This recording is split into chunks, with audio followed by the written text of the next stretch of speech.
दुनिया में कितने तरह का नशा है। शराब, सिगरेट, पान मसाला, ड्रग्स, अफीम, चरस गांजा। नहीं, आप और हम जितना जानते हैं उससे भी कई आगे, हमारी सोच से भी आगे। जी हाँ, नशा एक ऐसी लत है, लत कहें या फिर इसे कारोबार कहें, जिसका कोई अंत नहीं है। इससे लाखों जिंदगियां बर्बाद भी हो रही हैं और इसके सहारे लाखों जिंदगियां पाली भी जा रही हैं। अब आप कहेंगे ये कैसे? आपको बता दें कि कई सारे लोग ऐसे हैं जो सिर्फ नशे का ही कारोबार कर या फिर व्यापार कर अपने परिवार का पालन पोषण कर रहे हैं। दरअसल सांप के जहर से बनने वाले नशे पर हम इसलिए बात कर रहे हैं क्योंकि हाल ही में बिग बॉस OTT के विजेता और यूट्यूबर एल्विश यादव पर नोएडा की रेव पार्टी में सांप का जहर सप्लाई करने के आरोप लगे और इस मामले में पुलिस ने एल्विश समेत 6 लोगों पर FIR दर्ज की।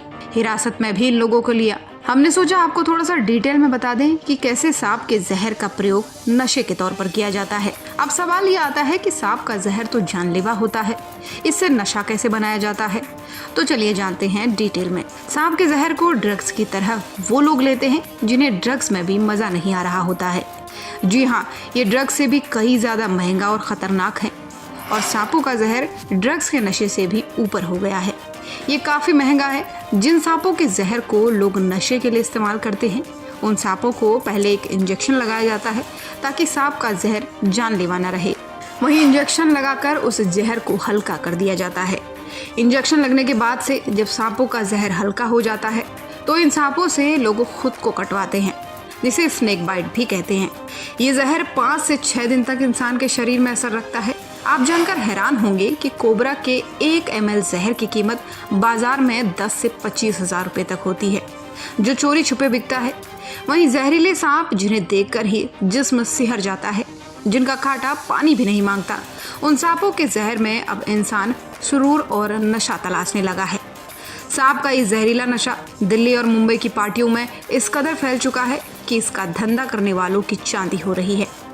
सांप के हलक से निकाले जाने वाले जहर की कीमत करोड़ों में है। अगर जहरीला सांप किसी को काट ले तो कुछ ही समय में जुबान अकड़ने लगती है, शरीर नीला पड़ने लगता है और सांसें साथ छोड़ने लगती है।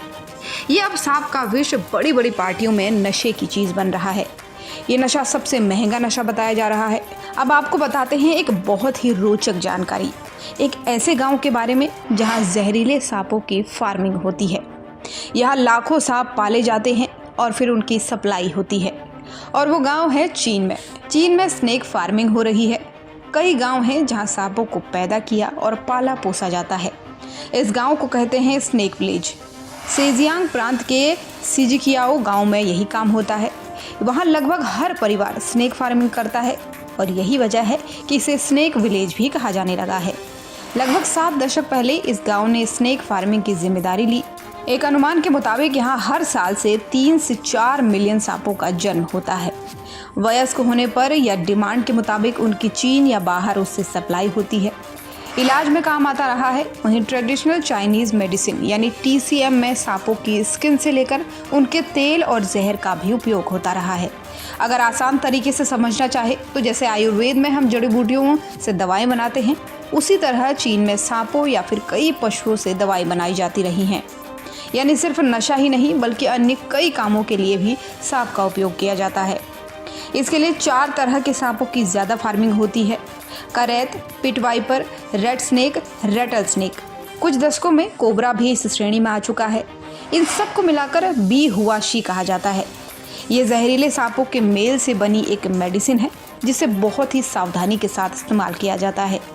वहीं मेडिसिन बनाने के अलावा चीन पर यह भी आरोप लगता आ रहा है कि वहाँ ऊंचे दामों पर सांपों की डिश बनाकर बेची जाती है। हर साल कितने सांपों का चीन के भीतर उपयोग होता है और कितने बाहर भेज दिए जाते हैं, इसका कोई डेटा आज तक साफ नहीं मिल पाया है। अलग अलग वेबसाइट्स इस पर अलग अलग बातें कहती है, लेकिन माना जा रहा है कि दवा बनाने के लिए ही अकेले चीन में 50 लाख से ज़्यादा सांपों को ख़त्म कर दिया जाता है। लेकिन ये डेटा भी कई साल पुराना है, लेकिन इसके लिए पहले परमिट लेना होता है। अब बात आती है कैसे और कब मिलता है ये परमिट। चीन की सरकार इसकी ब्रांडिंग के लिए परमिट देती रही है। इसमें बताना होता है कि किस तरीके से फार्मिंग होगी, सांपों का कितना ध्यान रखा जाएगा और क्या उनके जन्म में किसी आर्टिफिशियल तरीके का इस्तेमाल होगा। इसमें सबसे ज़रूरी है कि सांपों का प्राकृतिक या उसकी तरह लगने वाला वातावरण देना। साथ ही ये 20 से कम और 25 डिग्री से ज़्यादा तापमान में न रहें, इसका भी ध्यान रखना होता है। सबसे पहले सांपों के रहने लायक माहौल बनाया जाता है। आमतौर पर ये आबादी वाले इलाकों से दूर होता है ताकि सांप किसी को नुकसान न पहुंचा सके। इसके बाद से सांपों को पकड़ने वाले एक्सपर्ट स्नेक की अलग अलग किस्मों को बाहर लेकर छोड़ते हैं। उनके खाने के लिए मेंढक, चूहे, चिड़िया, टोड, छिपकली जैसे जीव भी जुटाने होते हैं। कांच या लकड़ी के बक्सों में सांप के अंडे इंक्यूबेट किए जाते हैं। फिर बच्चों को उनके साइज के अनुसार दूसरी जगहों पर रखा जाता है। बड़ा होने पर उन्हें उतनी ही सावधानी से बूचड़खानों में भेजा जाता है। वीडियो में दी गई जानकारी अगर आपको पसंद आई हो तो ऐसी ही रोचक जानकारी के लिए हमारे चैनल के नीचे बेल आइकन को दबाना बिल्कुल न भूलें।